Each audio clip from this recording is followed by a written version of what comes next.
창세기 46장 1절부터 7절까지와 그리고 건너가서 28절부터 끝절까지의 말씀을 교독합니다.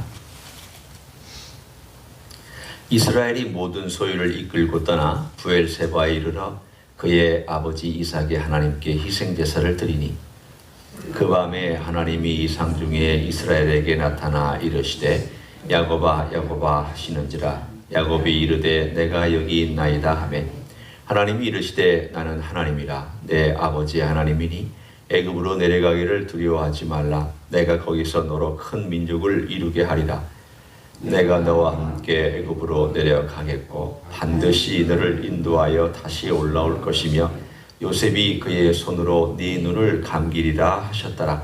야곱이 브엘사바에서 떠날새 이스라엘의 아들들이 바로가 그를 태우려고 보낸 수레에 자기들의 아버지 야곱과 자기들의 처자들을 태우고 그들의 가축과 가나안 땅에서 얻은 재물을 이끌었으며 야곱과 그의 자손들이 다 함께 애굽으로 갔더라. 같이 읽습니다. 이와 같이 야곱이 그 아들들과 손자들과 딸들과 손녀들 곧 그의 모든 자손을 데리고 애굽으로 갔더라. 28절입니다. 야곱이 유다를 요셉에게 미리 보내어 자기를 고센으로 인도하게 하고 다 고센 땅에 이르니 요셉이 그의 수레를 갖추고 고센으로 올라가서 그의 아버지 이스라엘을 맞으며 그에게 보이고 그의 목을 어긋맞춰 안고 얼마 동안 울매 이스라엘이 요셉에게 이르되 네가 지금까지 살아있고 내가 네 얼굴을 보았으니 지금 죽어도 족하도다.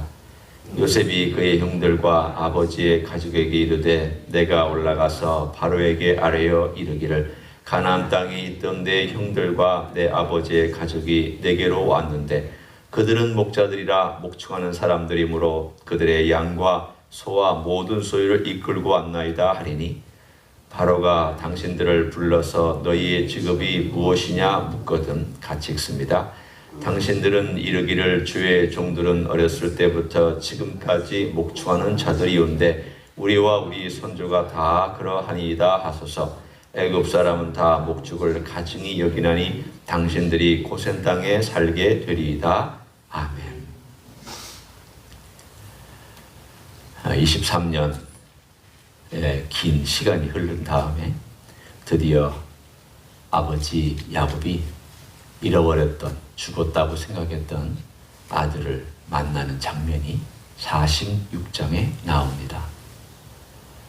아마 이런 감격을 누린다면 오늘 본문에 나와 있는 것처럼 야곱이 지금 죽어도 좋다라는 말을 우리도 똑같이 아마 할 것입니다. 얼마나 감격스러웠으면 소원이 더 이상 없다. 내가 너 얼굴을 보고 죽는 게 내 꿈이다. 아마 임종 직전에 있는 그 어떤 부모님이 아버님이 될 수도 있고 어머니가 될 수도 있지만 막내 아들 사랑을 제일 많이 했다고 친다면 멀리 해외에 있는데 해외에서부터 아직 안 오고 있어요. 근데 지금 거의 숨이 넘어가기 직전인데도 어떤 경우는 그 막내가 올 때까지 숨을 그야말로 유지하는 경우들이 있습니다. 어떻게든지 아들 보고 죽으려고 그 아들 보고 싶어서 자기의 생명을 유지하는 그런 경우들이 있는 것을 보면 참 사람이 그렇게 자기의 가지고 있는 모든 그 사랑이 그런 말들로 표현되는 걸 보면 오늘 여기 나와 있는 이 이야기도 충분히 우리가 이해할 수 있고 또 그럴만하다. 얼마나 좋았을까. 얼마나 꿈에도 그렸을까. 죽어도 보고 싶어하는 이 아들을 만났으니 이런 표현을 하지 않을까. 사실은 어떻게 생각하면 단숨에 달려가고 싶고 아니면 반대로 요셉에게 단숨에 네가 와서 나를 좀 보라고 할 수도 있는 그러한 시간이고 그러한 경우인데도 불구하고 오늘 본문에 보면 여기까지 가는 과정 속에 오늘 46장 1절부터 7절까지는 우리들에게 막간의 이야기를 거의 다 하나 싹 삽입해 놓았습니다. 그 이야기가 뭘까요? 46장 1절부터 7절까지 하나님께 제사드리고 하나님을 만난 장면입니다. 그가 떠나서 브엘사바에 왔습니다. 사실은 야곱이 살았던 동네가 부엘세바의 근처입니다. 그 근처 헤브론, 부엘세바는 더 남쪽이고 헤브론은 조금 위쪽입니다. 부엘세바는 목축할 수 있는 최남단입니다. 헤브론은 조금 더 나은, 약간의 북쪽이니까 조금 나은 곳이죠. 그들이 살았던 곳은 이 부엘세바에서 동쪽이냐 서쪽이냐 북쪽이냐, 그리고 멀리 목축을 할 때는 저 북쪽까지 세겜까지. 우리가 요셉의 사건이 일어난 곳은 세겜성이니까 세겜은 한참 북쪽입니다. 이들은 늘 데리고 이 가나안 땅 전체를 돌아다니면서 목축을 했던 사람들입니다. 이 소식을 듣고 그들이 다 모든 소유들을 다 모아서 드디어 이 집결지인 부엘세바에 모여서 이제 떠날 준비를 하고 있던 그때에 오늘 본문에 야곱이 하나님께 제사를 드립니다. 왜 제사를 드렸을까요? 아마도 여기에는 여러 가지 목적이 있었을 겁니다. 하나님, 이제 내 아들 요셉이 나를 데려오려고 이렇게 기별도 보냈고 또 빨리 오셔서 여기에 기근이 아직도 5년이나 남아있는데 여기 있으면 죽습니다. 제가 보양할 테니까 빨리 오셔서 하는 그런 마음 때문에 빨리 달려가고 싶어서. 그런데 오늘 본문에 거기에서 그가 왜 이 제사를 드렸을까를 가만히 생각해 보면 그가 내려가기를 무척 두려워한 것 같습니다. 오늘 왜 그 얘기가 나오냐면 3절에 보면 이렇게 하나님이 말씀하십니다. 하나님이 이르시되 나는 하나님이라 내 아버지의 하나님이니 애굽으로 내려가기를 뭐라고 말씀하고 있습니까?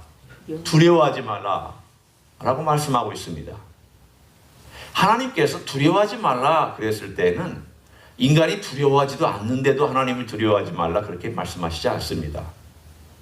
두려워하고 있기 때문에, 염려하고 있기 때문에 두려워하지 말라라고 하나님 말씀하고 계십니다. 뭐가 되게 두려웠을까요? 우리는 그 두려움에 대한 것들을 과거 자기 할아버지로부터 추적을 합니다. 할아버지, 창세기 12장에 기근 때문에 내려갔습니다. 하나님께 묻지도 않았습니다. 그냥 덥석 내려갔다가 거기서 큰일 날 뻔했지만 하나님의 보호로 오히려 그가 재산을 더 얻어서 나왔습니다. 그러나 아브라함은 위험한 일을 했던 적이 있습니다. 그리고 그것 때문에 거짓말도 했습니다. 둘째, 아들도 기근이 있었습니다. 이삭 때에. 그런데 그때는 하나님께서 나타나셔서 아마도 이삭이 하나님께 기도를 하지 않았을까? 저는 그렇게 짐작해 봅니다. 하나님께 나타나셔서 내려가지 말아라. 네가 기근이 있다 할지라도 이 기근 때문에 애굽으로 내려가지 말고 너희 약속의 땅에 붙어 있어라. 내가 너를 도와주며 내가 너를 축복할 것이다. 이 땅 너에게 줄 것이다. 그래서 이삭은 내려갈 뻔 했다가 내려가지 않았습니다. 오늘 여기 나와 있는 이 야곱의 나이는 130세입니다. 130세 그는 할아버지 이야기도 알고 있고 이삭의 얘기도 알고 있습니다. 그런데 들었던 이야기는 하나님은 애굽에 내려가는 것에 대하여 조심하게 하신다. 애굽에 내려가는 것은 함부로 내려갈 일이 아니다. 하나님이 싫어하는 일들이 많다. 우리 아버지가 그랬고 할아버지가 그랬다. 그것은 할아버지 때부터 그리고 그의 아버지로부터 들었던 이야기입니다. 그런데 자기 11번째 아들인 요셉이 애굽의 총리 대신이 되어 있습니다. 이 그 땅으로 내려오라고 하지만 이 내려가는 것이 맞을까? 이게 하나님의 뜻일까? 애굽은 내려가는 곳이 아닌데 이 약속의 땅을 두고 어디를 간단 말인가? 분명히 나의 할아버지, 나의 아버지에게 약속한 이 약속의 땅을 두고 내가 떠난다는 것은 혹시 하나님의 명령에 어긋나는 건 아닐까? 분명히 이 땅에서 머물며 이 땅을 너와 내 자손에게 준다고 약속하셨는데, 그리고 내 할아버지의 무덤이 막벨라 굴에 있고 내 어머니, 내 아버지 모든 무덤들이 다 막벨라 굴에 있는데 내가 이 약속의 땅을 떠나서 어디로 간단 말인가? 마음에 근심이 많았습니다. 하나님 어떡할까요? 하나님, 제가 아들을 보러 가야 되는데 갔다가 올 수 있을까요? 이 나이에? 그 먼 길을 제가 갔다 올 수 있을까요? 그러면 가는 것이 하나님의 뜻일까요? 어떻게 해야 될까요? 그의 생에 뭐가 달라졌습니까? 65세 때 어떤 일이 있었습니까? 65세 때 그는 자기 형을 속이고 아버지를 속이고 아버지의 축복을 받고 형의 분노를 사서 도망갔습니다.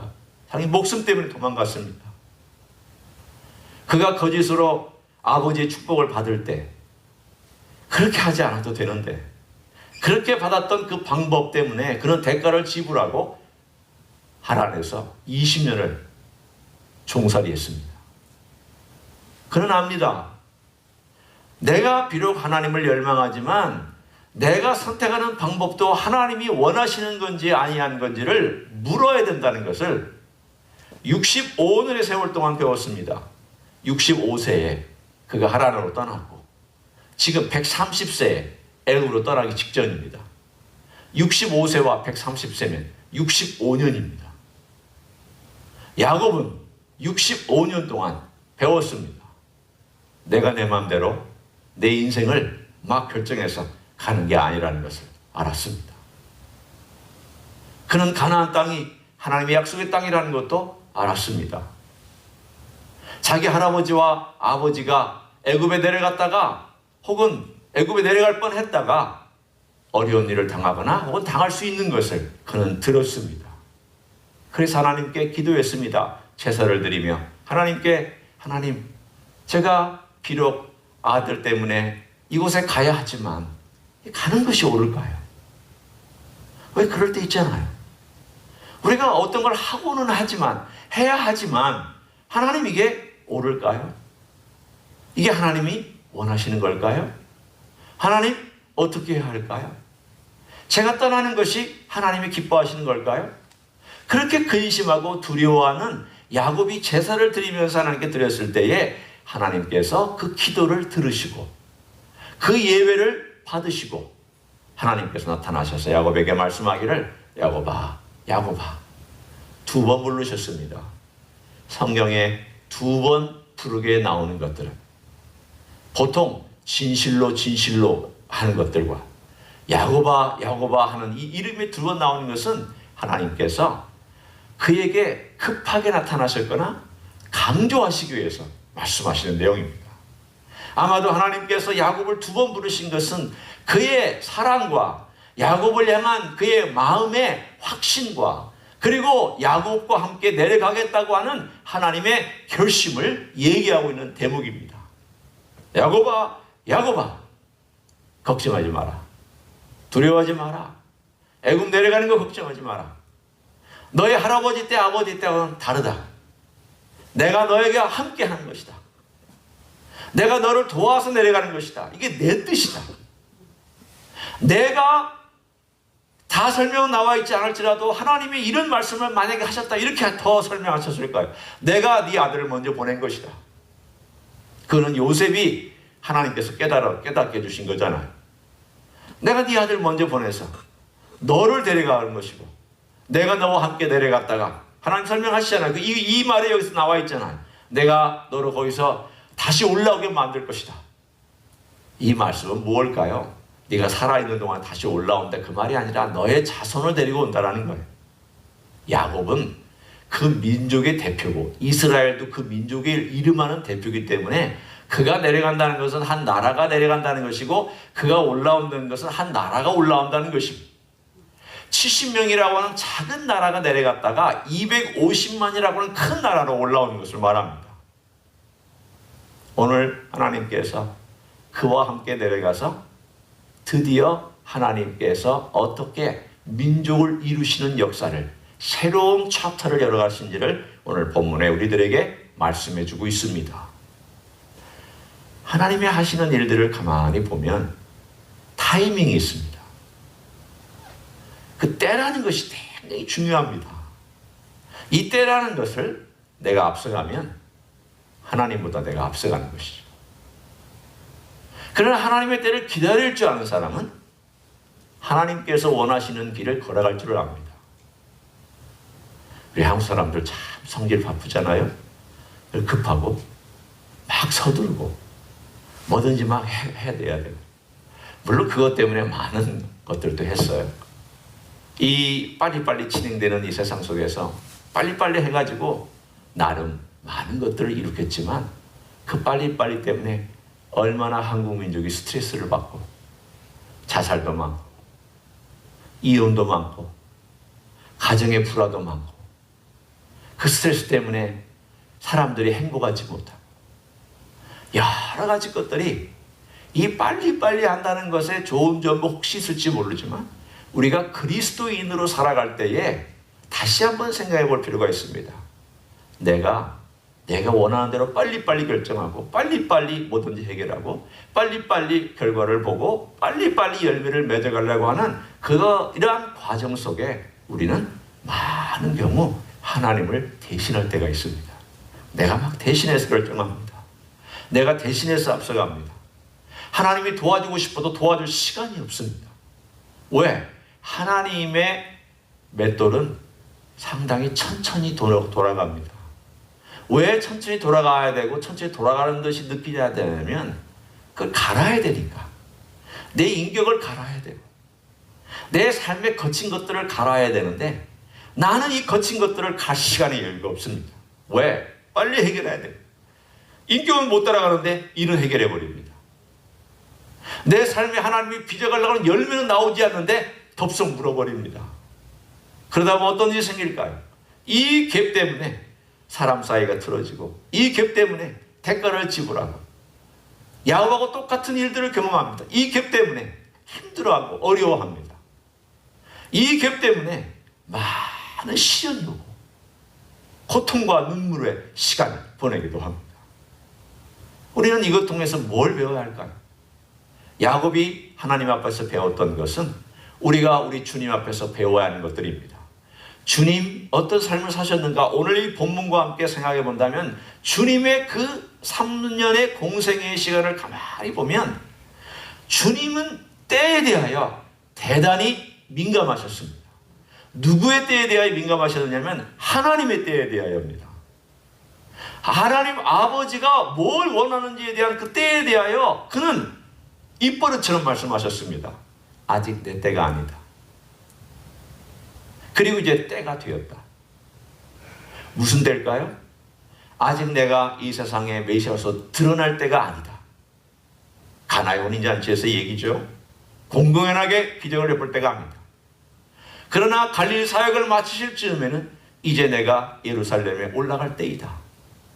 왜 그렇게 말씀하셨을까요? 올라가야만 그가 십자가를 지시고 십자가를 지심으로 하나님께서 이 땅에 그를 보내신 성육신의 목적을 완성할 수 있었기 때문입니다.